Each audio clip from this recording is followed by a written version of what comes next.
Hi മകളെ, ഒരു അതിഥിയാണ് നിങ്ങൾക്ക് ഞാൻ പരിചയപ്പെടുത്താൻ പോകുന്നത്. ശരിക്കും അതിഥി ഒന്നും പറയണ്ട, പല ആളുകളും നമ്മളോട് ചോദിച്ചു വരുന്ന ഒരാളല്ലേ, ഞങ്ങളുടെ മാത്സ് ഡിപ്പാർട്ട്മെന്റ് സ്വകാര്യ അഹങ്കാരം നമ്മുടെ പ്രിയപ്പെട്ട ഇക്ബാൽ സാറേ. ഹായ്. അപ്പോൾ നിങ്ങൾക്കറിയാം നമുക്ക് കുറച്ച് കാര്യം സംസാരിക്കാം. അതായത് കുട്ടികൾക്ക് കുറേ ആളുകൾക്ക് കുറേ പ്രശ്നങ്ങളുണ്ട്. ഇപ്പോൾ ഞാൻ എൻ്റെ ലൈഫിൽ വെച്ച് ഞാൻ പറയാം, 10ാം ക്ലാസ്സിൽ ഞാൻ പഠിക്കുന്ന സമയത്തൊന്നും പ്രത്യേകിച്ച് ഒരു ഐഡിയ ഉണ്ടായിരുന്നില്ല. എന്ത് ചെയ്യണം, സയൻസ് എടുക്കണോ കൊമേഴ്സ് എടുക്കണോ ഒന്നും ഐഡിയ ഉണ്ടായിരുന്നില്ല. അങ്ങനെ +1 +2 സയൻസ് അഡ്മിഷൻ കിട്ടി. പക്ഷേ അത് അഡ്മിഷൻ കിട്ടിയിട്ടും ആ സയൻസ് എങ്ങനെ ഉപയോഗിക്കണം എന്നുള്ളത് അന്ന് വ്യക്തമല്ല. പക്ഷെ ഇപ്പോഴത്തെ കുട്ടികൾ അങ്ങനെയല്ല, ഒരുപാട് സാധ്യതകളാണ്.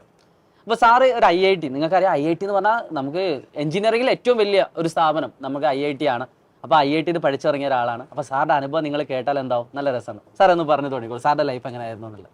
ഞാൻ സാധാരണ ഒരു ഗ്രാമത്തിലൊക്കെ പഠിച്ച ഒരാളാണ്.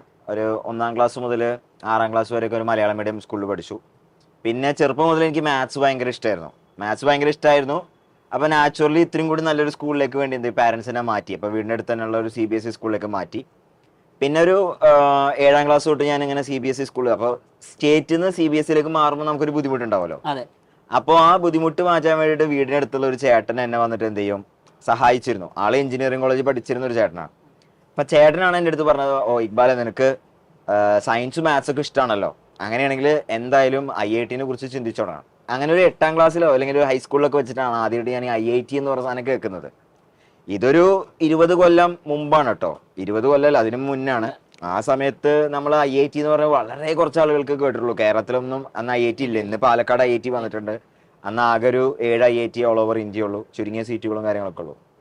അപ്പൊ അന്നാണ് ആദ്യമായിട്ടൊരു IIT എന്ന് പറഞ്ഞൊരു സ്പാർക്ക് മൈൻഡിൽ വന്നത്. നമ്മൾ ഹൈസ്കൂളിൽ പഠിക്കുന്ന ഒരു സമയത്താണ് അത് വന്നത്. എനിക്ക് തോന്നുന്നു ഇതിപ്പോ കേട്ടുകൊണ്ടിരിക്കുന്ന പല കുട്ടികൾക്ക് IITന്റെ ഫുൾ ഫോം എന്താന്ന് പോലും ചിലപ്പോൾ അറിയാത്ത ആളുകളുണ്ടാവും. അവരിലേക്ക് ഈ ഒരു സംഭവം നമുക്ക് എത്തിക്കാന്നുള്ളതും കൂടിയാണ് നമ്മുടെ ഉദ്ദേശം. സാർ പറഞ്ഞോളൂ. അപ്പോ അതിനുശേഷം പിന്നീട് ഞാൻ എന്ത് ചെയ്തു, സ്കൂൾ ഇങ്ങനെ കണ്ടിന്യൂ ചെയ്തു. അപ്പൊ നാച്ചുറലി ചെറിയ രീതിയിലുള്ള കോച്ചിങ്ങും കാര്യങ്ങളൊക്കെ ആ സമയത്ത് ഉണ്ടായിരുന്നു. പിന്നെ മോസ്റ്റ്ലി അന്നൊക്കെ മെയിനായിട്ട് കറസ്പോണ്ടൻസ് കോച്ചിങ് ഉണ്ടാവും. അതായത് ഓൺലൈനായിട്ട് പോസ്റ്റലായിട്ട് നമുക്ക് ക്ലാസ്സുകൾ വരും. പിന്നെ നമുക്ക് പുസ്തകങ്ങളൊക്കെ പല സ്ഥലത്തു നിന്നൊക്കെ സംഘടിപ്പിച്ച് അങ്ങനെ പഠിച്ചു. പല അധ്യാപകരുടെ സഹായം, പിന്നെ നമ്മൾ കുറേ സ്വന്തമായിട്ട് വർക്കൊക്കെ ചെയ്തിട്ടാണ് അങ്ങനെ IITയിൽ എത്തിയത്. പക്ഷെ ഇന്നത്തെ കുട്ടികളെ സംബന്ധിച്ചിടത്തോളം ഒരുപാട് റിസോഴ്സസ് അവൈലബിൾ ആണ്. നമുക്ക് യൂട്യൂബിൽ വീഡിയോസ് ആയിട്ടും, അല്ലെങ്കിൽ ഇപ്പോഴത്തെ കുട്ടികളെ സംബന്ധിച്ചോളം ഇത്തിരി കൂടി അറിയാൻ കേട്ടിട്ടുണ്ടാവും. IIT കേട്ടിട്ടുണ്ട്, NIT കേട്ടിട്ടുണ്ട്. ഇപ്പൊ നമ്മുടെ കാലത്തൊക്കെ നമ്മൾ ഇങ്ങനെ വളരെ ചുരുക്കം, ഇപ്പൊ എന്റെ സ്കൂളിൽ ഞാൻ പറഞ്ഞില്ല, ഞാൻ മാത്രം ചിലപ്പോ IITനെ കുറിച്ച് കേട്ട് ചെറിയ ഹൈസ്കൂളിൽ കേട്ടവരൊക്കെ ഉണ്ടാവുള്ളൂ. സത്യമാണ്. ഞാൻ പഠിക്കുന്ന സമയത്ത് എനിക്ക് തോന്നുന്നു, ഞാൻ +2 സയൻസ് എടുത്ത ഒരു കുട്ടിയാണല്ലോ. അപ്പോൾ +2 കഴിഞ്ഞതിന് ശേഷം എനിക്ക് എന്താണ് JEE, എന്താണ് NEET എന്നൊന്നും പ്രത്യേകിച്ച് ഒരു ഐഡിയ ഒന്നുമില്ല. പക്ഷെ എൻ്റെ ക്ലാസ്സിൽ നിന്ന് ഒരു 5 or 10 കുട്ടികൾ മാക്സിമം എക്സാം എഴുതി. അല്ലെങ്കിൽ തോന്നുന്നു 2 ആളുകൾക്കാണ്, ഒരാൾ NITയിൽ കിട്ടി, ഒരാൾ ഒരു മെഡിക്കൽ കോളേജിൽ അഡ്മിഷൻ കിട്ടി. അപ്പം അങ്ങനെ പോയ ആൾക്കാരാണ്. അപ്പം ഈ എന്താ വെച്ചാൽ JEEയും NEETും ഒക്കെ അല്ലേ, അതെന്താണെന്ന് സാർ ഒന്ന് പറഞ്ഞു കൊടുക്കാൻ പറ്റും, JEE NEETന്റെ സാധ്യതകൾ? ഓക്കെ, നമ്മുടെ നാട്ടില്, നമ്മുടെ ഇന്ത്യ മഹാരാജ്യത്തിന്റെ വലിയൊരു പ്രത്യേകത എന്താ വെച്ചാല് 140 കോടി ജനങ്ങളുണ്ട്. അപ്പൊ ഈ ജനങ്ങൾക്ക് ഇപ്പൊ +2 കഴിഞ്ഞിട്ട് നല്ല കോളേജിലൊക്കെ പഠിക്കണമെങ്കിൽ അതിന് മാത്രം നല്ല അടിപൊളി കോളേജുകൾ ഇന്ത്യയിലുണ്ട്. അത് പണ്ട് തൊട്ടേ ഇന്ത്യയിൽ പണിതാണ്. ഇപ്പൊ ഫോർ എക്സാമ്പിൾ IITകൾ എന്നൊക്കെ പറഞ്ഞത് ഇന്ത്യയിലെ എഞ്ചിനീയറിംഗ് ടെക്നോളജി ഒക്കെ പഠിക്കാനുള്ള ഇന്ത്യയിലെ ഏറ്റവും ബെസ്റ്റ് ഇൻസ്റ്റിറ്റ്യൂഷൻസ് ആണ്. അതൊരു 60 കൊല്ലം മുമ്പ് തന്നെ തുടങ്ങിയ സ്ഥാപനങ്ങളാണ്. അതേപോലെ തന്നെ മെഡിസിൻ പഠിക്കാനായിട്ട് എയിംസ്, ജിപ്മർ പോലത്തെ സ്ഥാപനങ്ങളുണ്ട്. അതുപോലെ സയൻസ് പഠിക്കുന്നവർക്ക് IISc പോലത്തെ ഇൻസ്റ്റിറ്റ്യൂഷൻസ് ഒക്കെ ഉണ്ട്. ഇതൊക്കെ കുറെ വർഷങ്ങൾക്ക് മുമ്പ് പണിതാ.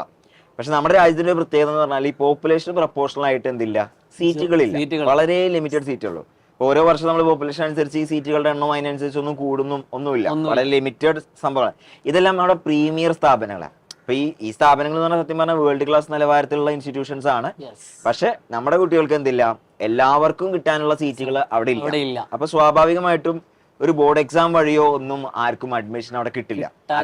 അതിൻ്റെതായുള്ള ഒരു അഡ്മിഷൻ ഫോർമാലിറ്റീസ് ഉണ്ട്. അതിനെയാണ് നമ്മൾ എൻട്രൻസ് പരീക്ഷകൾ എന്ന് വിളിക്കുന്നത്. അപ്പോൾ എഞ്ചിനീയറിംഗ് കിട്ടാനുള്ള IITകൾക്ക് കിട്ടാനുള്ള പരീക്ഷകൾ വിളിക്കുന്ന പേരാണ് JEE എന്ന് പറയുന്നത്, ജോയിന്റ് എൻട്രൻസ് എക്സാം. അത് 2 ലെവലായിട്ട്, JEE മെയിൻ, JEE അഡ്വാൻസ്. അത് IIT മാത്രമല്ല, IIT പോലെ NITകളുണ്ട്, അതിലേക്കൊക്കെ കിട്ടാനുള്ളതാണ് JEE പരീക്ഷ. അതേപോലെ മെഡിസിൻ, അതുപോലെ റിലേറ്റഡ് കോഴ്സുകളിലേക്കുള്ള എൻട്രൻസ് പരീക്ഷയുടെ പേരാണ് NEET എന്ന് പറയുന്നത്. NEET കുറച്ചും കൂടി ആളുകൾ കേട്ടിട്ടുണ്ടാവും, കാരണം കേരളത്തില് ഒരുപാട് ആളുകൾ എഴുതുന്ന ഒരു പരീക്ഷയാണ് NEET. പക്ഷെ JEE അത്രമാത്രം ആളുകൾ കേട്ടിട്ടുണ്ടാവില്ല, അതിന് മാത്രം ആളുകൾ JEE എഴുതുന്നില്ല. പക്ഷെ റിയാലിറ്റി എന്ന് പറഞ്ഞാൽ ഇപ്പൊ മാത്സും സയൻസും ഒക്കെ ഇഷ്ടപ്പെടുന്ന ആളുകൾ, അല്ലെങ്കിൽ മാത്സ് ഭയങ്കര ഇഷ്ടമുള്ള ആളുകളെ സംബന്ധിച്ചിടത്തോളം നിർബന്ധമായിട്ട് എത്തേണ്ട സ്ഥലങ്ങളാണ് ഈ IIT-കൾ അല്ലെങ്കിൽ NIT-കൾ എന്നൊക്കെ പോലത്തെ പ്രീമിയർ ഇൻസ്റ്റിറ്റ്യൂട്ട്സ് പറയുന്നത്. സാറേ പിന്നെ ഇതേപോലെ ഞാൻ ഇപ്പൊ ഇവർക്കാണെങ്കിലും ഇവർക്ക് ഏറ്റവും കൂടുതൽ കണക്ട് ചെയ്യാൻ പറ്റുന്ന കാര്യം റിപ്പീറ്റ് ചെയ്യാൻ പോകുന്ന ഒരുപാട് കുട്ടികളുണ്ട് ഇവിടെ, ചേച്ചിമാർ അല്ലെങ്കിൽ ഏട്ടന്മാരൊക്കെ. പക്ഷെ റിപ്പീറ്റ് ചെയ്യുക എന്നതല്ലാതെ മറ്റെന്തെങ്കിലും ഒരു ഓപ്ഷൻ ഉണ്ടോ? ശരിക്കും ഇതിൽ റിയാലിറ്റി എന്ന് പറഞ്ഞാല് നമ്മള് JEE NEET പോലത്തെ പരീക്ഷകൾ നമ്മൾ നേരത്തെ പറഞ്ഞല്ലോ, ഇതെല്ലാം നാഷണൽ ലെവൽ പരീക്ഷകളാണ്. നാഷണൽ ലെവൽ പരീക്ഷ എന്ന് പറഞ്ഞാല് നമ്മള് ഈ ഇട്ടാവട്ടത്തുള്ളവരല്ല കോമ്പീറ്റ് ഓൾ ഇന്ത്യ ആളുകൾ ഇതാക്കുക. ഇപ്പൊ ഞാനൊക്കെ IIT പോയപ്പോ നമ്മൾ അത്ഭുതപ്പെട്ട ഒരു കാര്യം എന്താണെന്ന് വെച്ചാല്, നമ്മൾ കേരളം നമ്പർ 1 എന്ന് പറയല്ലോ. കേരളം എല്ലാത്തിലും എഡ്യൂക്കേഷനും ഒക്കെ നമ്പർ 1. നമ്മുടെ അഹങ്കാരാണ്. അഹങ്കരിക്കാനുണ്ടോന്നുള്ളത്. അതെ. ഇപ്പൊ ഞാൻ IIT പോയപ്പോ ഞെട്ടിപ്പോയ കാര്യം വെച്ചാൽ ആകെ 500 പേരോ അങ്ങാണ്ട് IIT മദ്രാസിലുള്ളത് വളരെ തുച്ഛ ആളുകള്. ആ വർഷം മേ ബി ഒരു 5000 പേർക്ക് ഓൾ ഓവർ ഇന്ത്യ അഡ്മിഷൻ കിട്ടിയാൽ മേ ബി ഒരു 50 പേർക്കൊക്കെ മലയാളികൾക്ക് അഡ്മിഷൻ കിട്ടിയിട്ടുള്ളൂ. അപ്പൊ ഇപ്പോഴത്തെ കണക്കെടുത്ത് നോക്കിയാലും IIT-കളിലൊക്കെ എത്തുന്ന അല്ലെങ്കിൽ പ്രീമിയർ ഇൻസ്റ്റിറ്റ്യൂഷനിൽ എത്തുന്ന മലയാളികളുടെ എണ്ണം വളരെ കുറവാണ്. അതിനുള്ള ഒരു കാരണം എന്ന് വെച്ചാൽ നമ്മൾ എന്താ ചെയ്യുന്നത് വെച്ചാൽ നമ്മൾ വളരെ ലേറ്റ് ആയിട്ടാണ് തുടങ്ങണേ. അതായത് പ്ലസ് ടു കഴിഞ്ഞിട്ടാവും നമ്മൾ ഇതിനെ കുറിച്ച് ചിന്തിച്ച് തുടങ്ങണ്ടാവും. അത് കേരളത്തിലെ ട്രെൻഡ് അതാണ്. എന്നാൽ ഞാൻ IIT-ൽ എത്തിയപ്പോൾ ഞാൻ ശ്രദ്ധിച്ച ഒരു കാര്യം എന്ന് വെച്ചാൽ മജോറിറ്റി ആളുകളും ആന്ധ്ര, തെലങ്കാന, അന്ന് ആന്ധ്രാപ്രദേശ് ആയിരുന്നു, തെലുങ്ക് സംസാരിക്കുന്ന ആളുകളാണ്. ഇവരുടെ പ്രത്യേകത എന്ന് വെച്ചാൽ ഇവർ ഒരു 6ാം ക്ലാസ് 7ാം ക്ലാസ് തൊട്ട് ഇതിനെ കുറിച്ച് ചിന്തിച്ചു തുടങ്ങും. ചില ആളുകൾ അതിന് കോച്ചിങ് തുടങ്ങും. കോച്ചിങ് എന്ന് പറയുമ്പോൾ നമ്മള് 7, 8-ലൊന്നും +1 +2 പോർഷൻ അല്ല, പഠിക്കുന്ന കാര്യങ്ങൾ തന്നെ എന്ത് ചെയ്യും, ഒരു ഫൗണ്ടേഷൻ ലെവലിൽ പഠിക്കാം. പിന്നെ അവിടെ വേറെ ഒരു സംഭവമാണ് ഇന്റഗ്രേറ്റഡ് സ്കൂളിംഗ്. അതായത് 10ാം ക്ലാസ് കഴിഞ്ഞിട്ട് സ്കൂളിന്റെ ഒപ്പം തന്നെ +1 +2 നല്ലൊരു കോച്ചിങ് എടുക്കുക. അതായത് ജെയ്ക്കും നീറ്റിനും പ്രിപ്പയർ ചെയ്യാൻ വേണ്ടിയിട്ട് +1 +2 പഠനത്തോടൊപ്പം എക്സ്ട്രാ ആയിട്ട്. അതെ +1 +2ന്റെ കൂടെ തന്നെ കോച്ചിങ്. അപ്പൊ എന്താ വെച്ചാൽ സിലബസ് എന്ന് പറഞ്ഞാൽ നമ്മളെ +1 +2ന്റെ സിലബസാ. സിലബസ് വേറെ സംഭവം ഒന്നല്ല.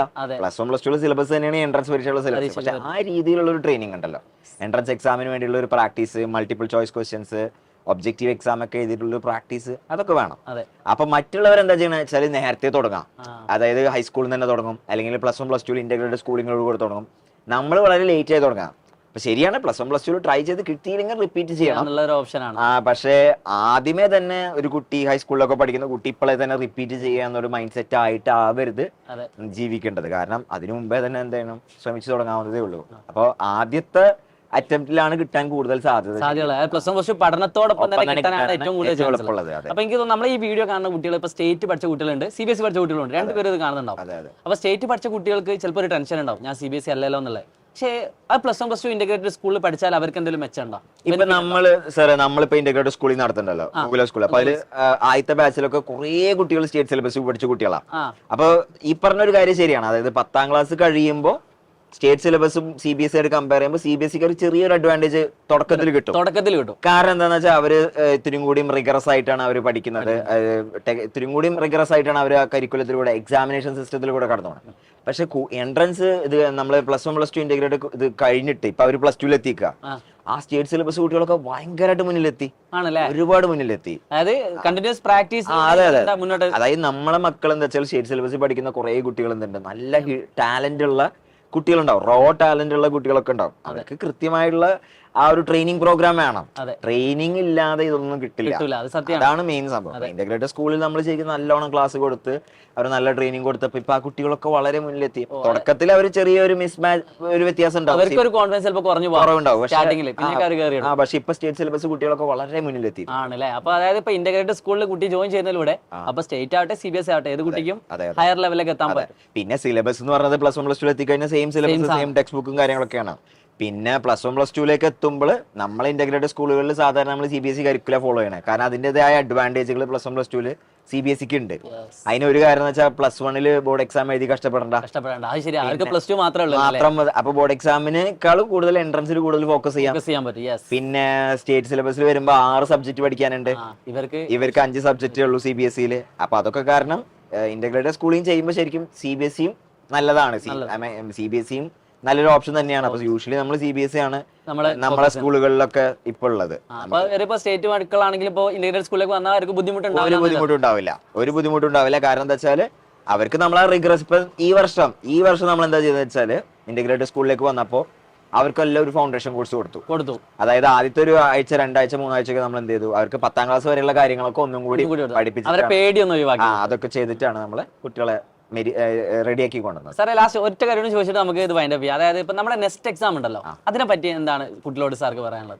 നമ്മളിപ്പോ എഗെയിൻ ഞാൻ പറഞ്ഞല്ലോ, നമ്മളിപ്പോ ലിമിറ്റഡ് നമ്പർ ഓഫ് സീറ്റ്സ് ആണ് നമ്മുടെ ഇന്റഗ്രേറ്റഡ് സ്കൂളിലുള്ളൂ. കഴിഞ്ഞ വർഷം എനിക്ക് തോന്നുന്നു ഒരുപാട് കുട്ടികൾ വിളിച്ചിട്ട് അവർക്ക് സീറ്റ് കൊടുക്കാൻ ഇല്ലാത്തൊരവസ്ഥ. അതെ അതെ അതെ.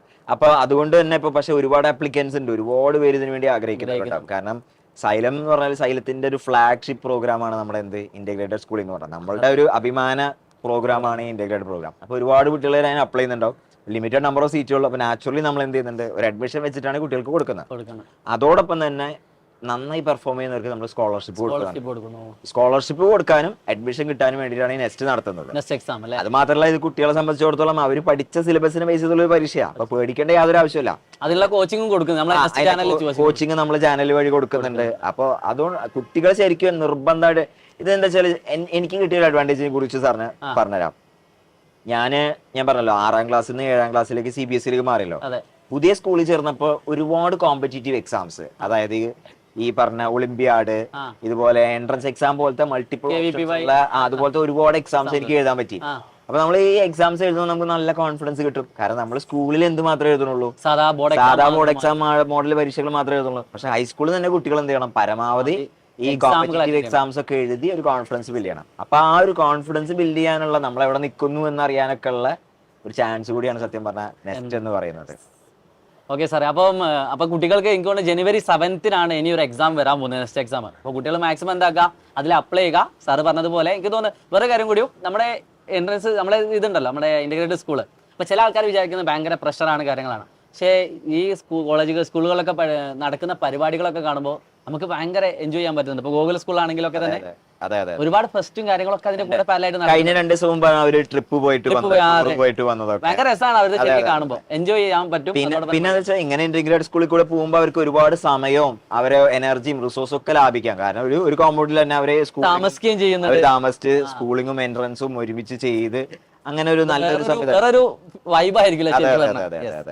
അപ്പൊ നമ്മളെ സ്കൂളിന്റെ വീഡിയോസ് ഒക്കെ നമ്മളെ നെസ്റ്റ് ചാനലിലും നമ്മുടെ SSLC ചാനലിലും ഒക്കെ നിറയെ നമ്മൾ മുന്നും വിട്ടിട്ടുണ്ട്. കാണാത്തവർ കാണണം ശരിക്കും. ആ വീഡിയോകൾ നിങ്ങൾ കണ്ടിട്ടില്ലെങ്കിൽ നിങ്ങളെ തപ്പിപ്പിടിച്ച് കാണണം. കാരണം ഇതിന്റെ രസം അത് വേറെ തന്നെയാണ് അല്ലെ. അപ്പൊ എന്തായാലും നമുക്ക് സാറേ വൈൻഡപ്പ് ചെയ്യാം. അതെ അതെ. അപ്പൊ മക്കളെ നമ്മളെ നെക്സ്റ്റ് എക്സാം വരുന്നുണ്ട്, നിർബന്ധമായിട്ടും എല്ലാവരും എഴുതണം. നമ്മളെല്ലാവരും നിങ്ങളെ കാത്തിരിക്കുന്നുണ്ട്. ഇന്റഗ്രേറ്റഡ് സ്കൂളിൽ വെച്ച് കാണാം. ഓക്കെ. ഒറ്റ കാര്യം പറയാണ്, ഞാനൊരു ദിവസം മാത്സിന്റെ ലൈവ് പോയിക്കൊണ്ടിരിക്കാം. അപ്പൊ ഇക്ബാൽ സാറിന്റെ ഒരു ലവ് സ്റ്റോറി ടൈപ്പ് ഒരു കഥ നിങ്ങൾ ഫസ്റ്റ് കണ്ടത് തളിരുന്നാന്ന് തോന്നില്ല പേര്. ആ ഒരു എപ്പിസോഡ് കണ്ടപ്പോൾ കുട്ടികൾ ഭയങ്കര എക്സൈറ്റഡ് ആയി. എന്നോട് ചോദിക്കാം, ഞാൻ ലൈവ് എടുക്കും, 10ാം ക്ലാസ്സിലെ ക്ലാസ് ഞാൻ എടുത്തോണ്ടിരിക്കുന്നത്. ഇക്ബാൽ സാർ ഒരു ക്ലാസ് എടുക്കാന്ന് ചോദിച്ചു കുട്ടികളെ. കാരണം ഇക്ബാൽ സാർ അറിയാത്ത ആളുകൾ ഇക്ബാൽ സാർ അറിയണം. IIT-യിൽ നിന്ന് റാങ്ക് ഹോൾഡർ ആയിട്ട് വന്ന ഒരാളാണ്. അപ്പൊ അത്രയും എക്സ്പേർട്ടുകളാണ് നിങ്ങളെ ക്ലാസ് എടുക്കാൻ പോകുന്നത്. ഇക്ബാൽ സാറൊക്കെ നിങ്ങൾ നേരിട്ട് ക്ലാസ് എടുക്കാൻ വരാറുണ്ട്. കോളേജ് സ്കൂളിലുള്ള കുട്ടികൾക്കും അല്ലാത്ത കുട്ടികൾക്കൊക്കെ അറിയാം. അപ്പൊ ഇനി നിങ്ങൾ എക്സ്പ്ലോർ ചെയ്യാൻ പോകുന്നത് അത്രയും എക്സ്പേർട്ട് ആയിട്ടുള്ള ടീച്ചേഴ്സിന്റെ മുന്നിലൂടെയാണ്. അപ്പം നെക്സ്റ്റ് എക്സാം നിങ്ങൾ എൻട്രൻസ് മാക്സിമം എഴുതാൻ ശ്രമിക്കുക. ഇന്റഗ്രേറ്റഡ് സ്കൂളുകൾ ചൂസ് ചെയ്യാൻ ശ്രമിക്കുക. കൂടുതൽ സാധ്യതകളെ പറ്റി പഠിക്കുക. അപ്പം ഒരു ഓൾ ദ ബെസ്റ്റ് പറഞ്ഞ് നമുക്ക് വൈൻഡപ്പ് ചെയ്യാം സാർ. ഓൾ ദ ബെസ്റ്റ് മക്കളെ.